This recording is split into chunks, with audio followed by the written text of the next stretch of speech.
Welcome to the Nicholas 11x12 technology. Today we're once again going to take a look at a very well-priced smartphone, the Iocean X1. It's currently priced around $110 to $120 which really is not that much at all for a phone with a quad-core CPU. More on the specs throughout the entire review here. A big thank you to Iocean for sending me their X1 to review.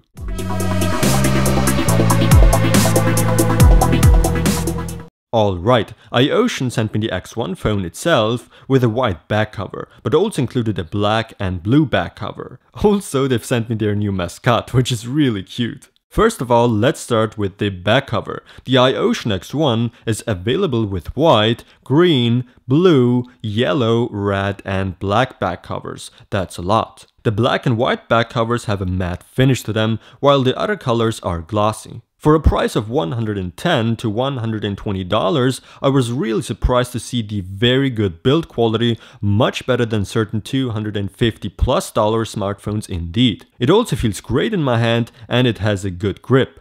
As you've probably already noticed, the X1 is very slim, 8.4mm, that's slim I'd say. On the bottom here we have the speaker, on the top the 8-megapixel autofocus back camera and the LED flash.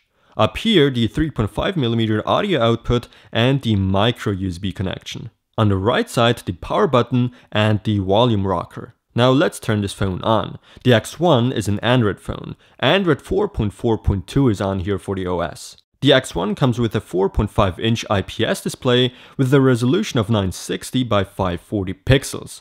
For me personally, 4.5 inches is the sweet spot, not too small and not too big either. The colors on the screen are great and so are the viewing angles. This phone also is pretty lightweight with just 130 grams. The Iocean X1 features the MT6582M 1.3 GHz quad-core CPU, which actually has some good performance to offer.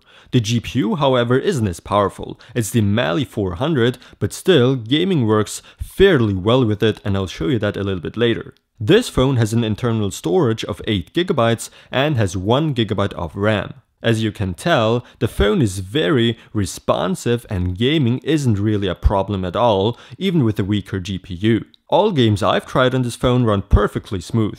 The performance is all good, but the battery is a bit on the weaker side I'd say. The X1 is equipped with a 1600 mAh lithium polymer battery, and that, in comparison to the strong CPU and the rest of the components, is a bit weak. But still it's fine, just not optimal.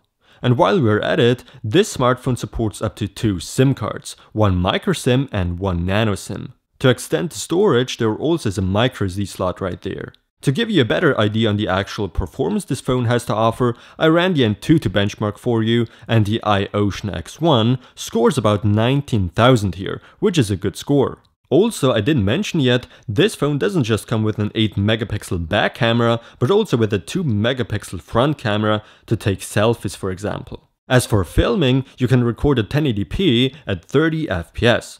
I will admit the camera quality isn't the best, but we should never forget the low price point of this phone. The internal speaker of this phone works surprisingly well, and the audio quality with headphones also is pretty good. The Wi-Fi range is amazing on this phone. It outperforms so many other cheap smartphones I've tested so far and can compete with more expensive phones, even high-end phones. Good job Iocean on the amazing Wi-Fi signal receiver.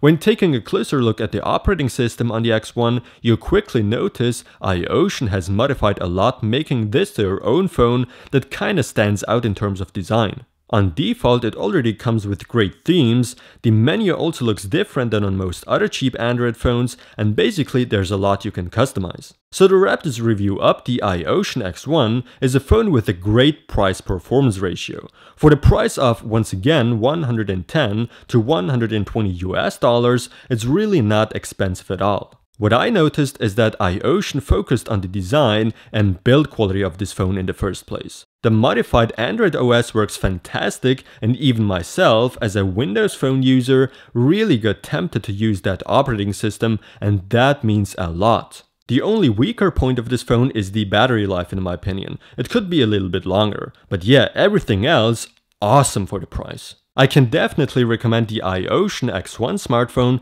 and now that I've been able to test Iocean's X1, I'd somehow be very interested to see how well the more expensive models do. Thanks for watching, don't forget to subscribe, and visit nicholas11x12techx.com to see videos there earlier than on YouTube. Also say no to ad blockers in order to support me and to make future videos possible. Thank you.